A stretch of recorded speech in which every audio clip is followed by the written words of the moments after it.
ओम शांति। आज है 21 सितंबर 2023। आज बाप दादा के अनमोल मधुर महावाक्य सुनते हैं। मीठे बच्चे, जब तक आत्मा पार्ट में है तब तक उसे 100% रेस्ट मिल नहीं सकती। रेस्ट मिलती है निर्वाण धाम में, वहाँ कोई पार्ट नहीं। आज की मुरली से प्रश्न है, जो बच्चे चलते चलते पढ़ाई से थक जाते हैं उन्हें फिर कौन से संकल्प आते हैं जो विकल्प का रूप ले लेते हैं? उत्तर है, उन्हें बाप को छोड़ देने के अर्थात फारकती देने के संकल्प आते हैं। बाबा कहते, यह संकल्प आना भी विकल्प है, ऐसा संकल्प करना भी पाप है। पढ़ाई ना पढ़ना माना ही थक जाना। ऐसे बच्चे अपना खाना खराब कर देते हैं। अगर किसी बात के कारण कोई माता पिता से रूठ जाते हैं तो वह 21 जन्मों की बादशाही गवा देते हैं। आज मुरली में गीत बजा है, आज अंधेरे में है इंसान। ओम शांति। यह है भक्ति का गीत व प्रार्थना। किसके पास प्रार्थना करते हैं? भगवान के पास। परंतु घोर अंधियारे में होने के कारण भगवान को जानते ही नहीं, तो अब सुने कौन? जब भगवान उन्हों की पुकार सुने तब आकर ज्योति जगाए। परंतु बच्चे भगवान को जानते ही नहीं तो सुनेंगे फिर कैसे? अभी तुम सम्मुख बैठे हो, भगवान तुमको घोर अंधियारे से घोर सोजरे में ले जा रहे हैं। गाते भी हैं ब्रह्मा की रात और ब्रह्मा का दिन। रात में दर दर भटकते भी बहुत हैं। पहाड़ों पर टिकाटे, मंदिरों पर, मस्जिदों पे जाते हैं, परंतु भगवान मिलेगा कहाँ? भगवान का जन्म भी भारत में मनाते हैं।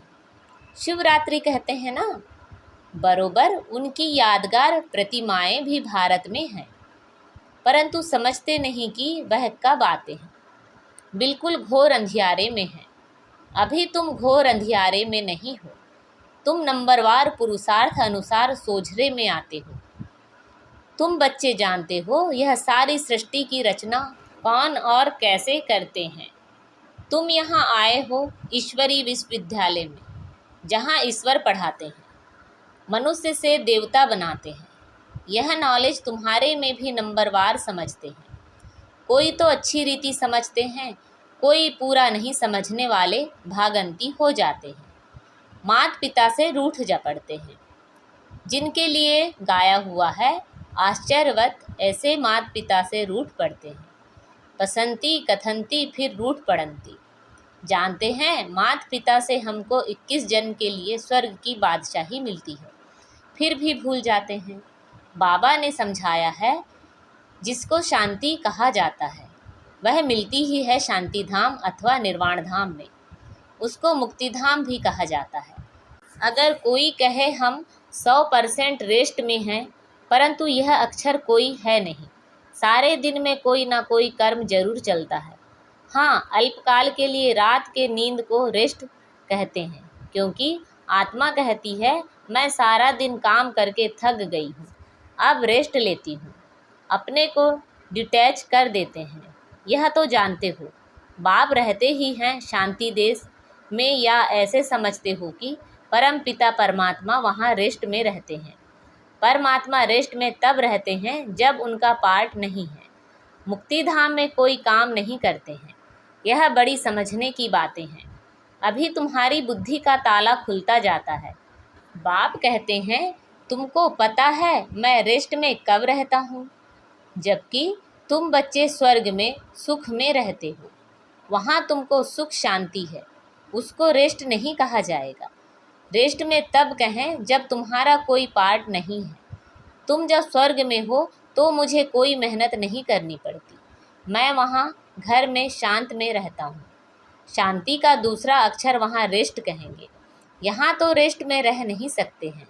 आत्मा कहती है, मैं रेस्ट में तब हूँ जबकि रात को नींद करती हूँ, उस समय रेस्ट में हूँ या शांत में हूँ, बात एक ही है। रात को अशरीरी बन जाते हैं, शांत हो जाते हैं, फिर उठते हैं तो कर्म में आते हैं। फिर भी अनरेस्ट है। कर्म करते अनरेस्ट भासती है। सतयुग में अनरेस्ट का सवाल नहीं, अनरेस्ट करती है माया। वहाँ ऐसे नहीं कहेंगे कि हम रेस्ट में रहते हैं, काम काज सब करते हैं परंतु अशांत नहीं रहते हैं, बाकी रेस्ट अक्षर है नहीं। समझो, कोई कहते हैं हम शिमला जाते हैं रेस्ट के लिए, परंतु रेस्ट का अर्थ नहीं। सच्ची रेस्ट तब है जब हम निर्वाण धाम में रहते हैं, वहाँ चुप रहते हैं, बाकी रेस्ट कोई को नहीं है। कोई कहे हमको 100% रेस्ट है तो यह रॉन्ग है, इसको अज्ञान कहा जाए। हाँ, यह जरूर कहा जाएगा, पढ़ाई नहीं पढ़ने चाहते तो रेस्ट लेते हैं, ना पढ़ना रेस्ट लेना यह तो फिर थकना हो गया, अपना ही खाना खराब करते हैं। समझाया जाता है, हे रात के राही, स्वर्ग की राह पर चलते चलते थक मत जाना, रूठ नहीं जाना। मात पिता को फारकती देने का तो संकल्प भी नहीं उठना चाहिए। यह संकल्प उठाया तो उसको विकल्प कहा जाता है। ऐसे मात पिता जिससे स्वर्ग की राजाई मिलती है, उसके लिए संकल्प भी क्यों उठाएं। लिखते हैं, कभी कभी संकल्प आता है, छोड़ दे, कुछ समझ में नहीं आता। अरे, समझने का तो यह टाइम है ना। समझाना अर्थात पढ़ना। तुम जानते हो हम पढ़ रहे हैं। परम पिता परमात्मा जो ज्ञान सागर है, ऊंचते ऊंच है, उनको कोई भी जानते नहीं। भल ब्रह्मा विष्णु शंकर अथवा लक्ष्मी नारायण को जानते हैं, परंतु भारतवासियों को यह पता नहीं कि लक्ष्मी नारायण ने राज्य कब लिया और किसने दिया। माया ने बिल्कुल ही घोर अंधियारे में डाल दिया है। बाप आकर समझाते हैं। रचता बाप मनुष्य सृष्टि की रचना कैसे करते हैं, यह तो कोई भी नहीं जानते। बाप ही बैठ समझाते हैं। प्रजापिता ब्रह्मा को क्रिएटर नहीं कहेंगे। भल प्रजापिता कहा जाता है, परंतु वह रचता नहीं। मनुष्य कहते हैं हमको अल्लाह ने पैदा किया, निराकार फादर को ही रचता कहेंगे। रचता बाप को जरूर मनुष्य ही जानेंगे, जानवर तो नहीं जानेंगे। जानवर तो मुख से नहीं कहेगा कि हमको परमात्मा ने रचा है, मनुष्य कहेंगे हमको भगवान ने रचा है। तो बाप बैठ समझाते हैं, तुम देखो यह रचना कैसे रची। पहले पहले रचना होती है मुख वंशावली की। बच्चे को बड़ा होकर फिर बाप बनना है। यह बेहद का बाप कहते हैं। देखो मैं भी कैसे रचना रचता हूँ। इनमें प्रवेश कर इनको मुख द्वारा कहता हूँ, हे आत्मा तुम मेरी हो, मैं तुम्हारा बाप हूँ। फिर इनके द्वारा तुम बच्चों को रचता हूँ। तुम हो मुख वंशावली। अज्ञान काल में भी कहते हैं ना, जैसे हैं तैसे हैं मेरे हैं। बाप भी ऐसे कहते हैं। तुम ब्रह्मा के बच्चे बन जाते हो तो अभी तुम हो मुख वंशावली, फिर तुम कुख वंशावली भी बनेंगे। बाप कहते हैं तुम मेरे हो, फिर तुम देवी घराने में जाएंगे। बाप यह ईश्वरीय रचना कैसे रचते हैं, यह कोई भी समझ नहीं सकते। बाप समझाते हैं, यह ब्रह्मा भी कहते हैं मैं भी मुख वंशावली बनता हूँ। बाप के साथ माँ जरूर चाहिए। तुम कहते हो हम प्रजापिता ब्रह्मा के मुख वंशावली हैं। शिव बाबा ने हमको अपना बनाया है, उनको शरीर तो चाहिए ना। शिव बाबा को तो शरीर नहीं है, शरीर का लोन लेते हैं, फिर कहते हैं तुम मेरे हो। इसको कहा जाता है मुख वंशावली। शिव बाबा इस मुख से इस वन्नी स्त्री द्वारा कहते हैं कि तुम मेरे बच्चे हो। बाप ही समझाते हैं और कोई शास्त्रों आदि में यह बातें हैं नहीं। तुम अभी सुनते हो, फिर प्राय लोप हो जाएगा। इस समय घोर अंधियारा। बाप आकर रोशनी करते हैं। तब तो ब्रह्मा की रात ब्रह्मा का दिन गाया हुआ है। कुछ तो है ना, गाया हुआ है। झूठ तो झूठ, सच की रखती नहीं। परंतु बाप कहते हैं प्राय कुछ ना कुछ रहता है, प्रलय नहीं हो जाती। थोड़े रहेंगे फिर झाड़ वृद्धि को पाता है। मनुष्यों ने फिर महाप्रलय दिखाई है, परंतु महाप्रलय कभी होती नहीं। ऐसे नहीं होता जो सागर में बच्चा पीपल के पत्ते पर आए। यह सब गपोड़े हैं। बाप ने समझाया है, तुम जब गर्भ महल से आते हो तो वहाँ आनंद में रहते हो। वहाँ दुख पाप कर्म होता नहीं। वह है ही पुण्य आत्माओं की दुनिया। यह है पाप की दुनिया। यहाँ सब कुछ त्याग कर तुम सदा पुण्य आत्मा बनते हो। तुम इतना पुण्य करते हो जो आधा कल्प तुमको कोई पाप आत्मा नहीं कहेंगे।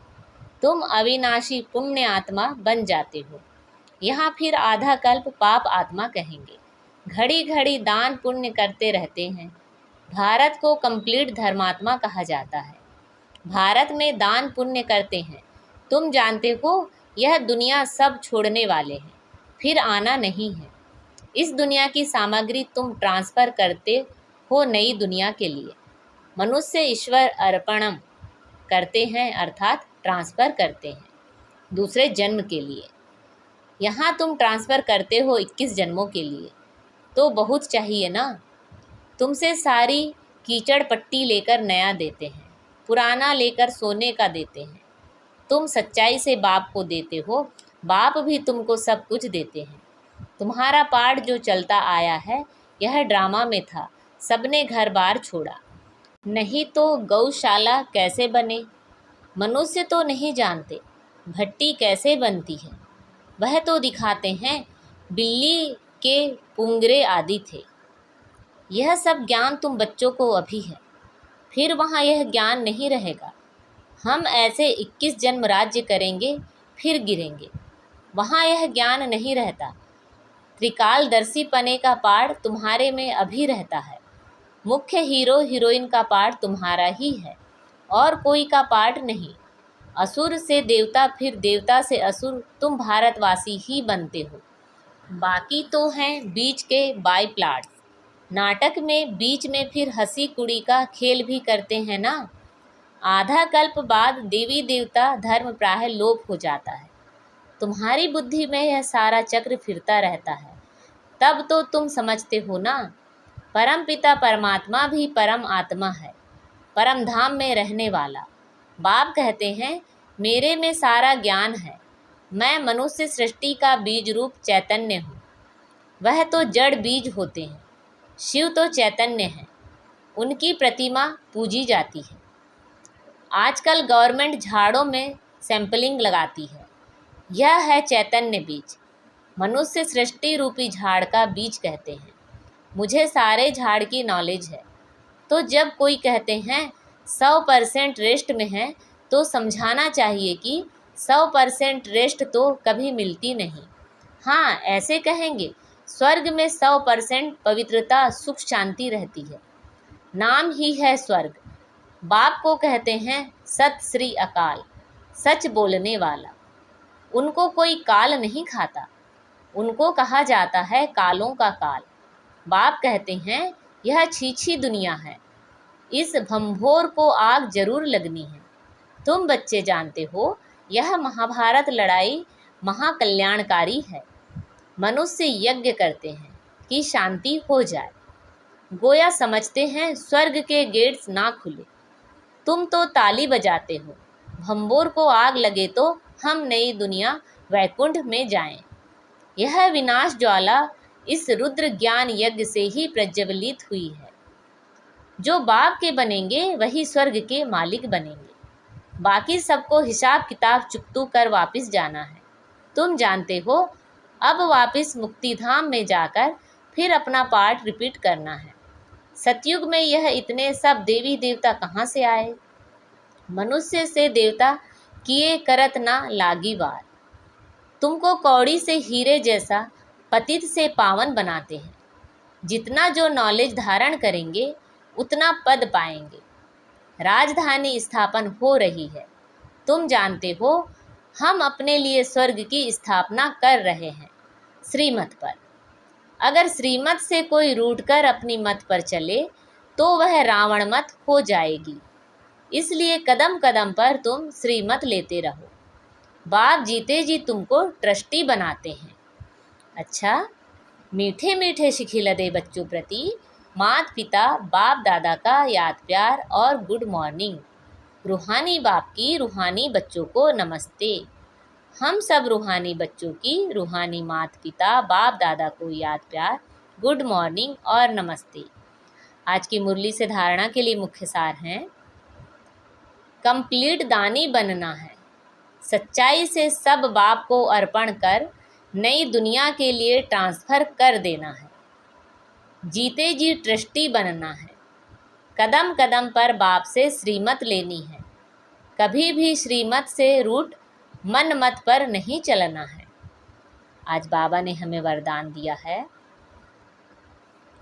कंबाइंड रूपधारी बन सेवा में खुदाई जादू का अनुभव करने वाले खुदाई खिदमतगार भव। स्वयं को सिर्फ सेवाधारी नहीं लेकिन ईश्वरीय सेवाधारी समझकर सेवा करो। इस स्मृति से याद और सेवा स्वतः कंबाइंड हो जाएगी। जब खुदा को खिदमत से जुदा कर देते हो तो अकेले होने के कारण सफलता की मंजिल दूर दिखाई देती है। इसलिए सिर्फ खिदमतगार नहीं लेकिन खुदाई खिदमतगार हूँ, यह नाम सदा याद रहे तो सेवा में स्वतः खुदाई जादू भर जाएगा और असंभव भी संभव हो जाएगा।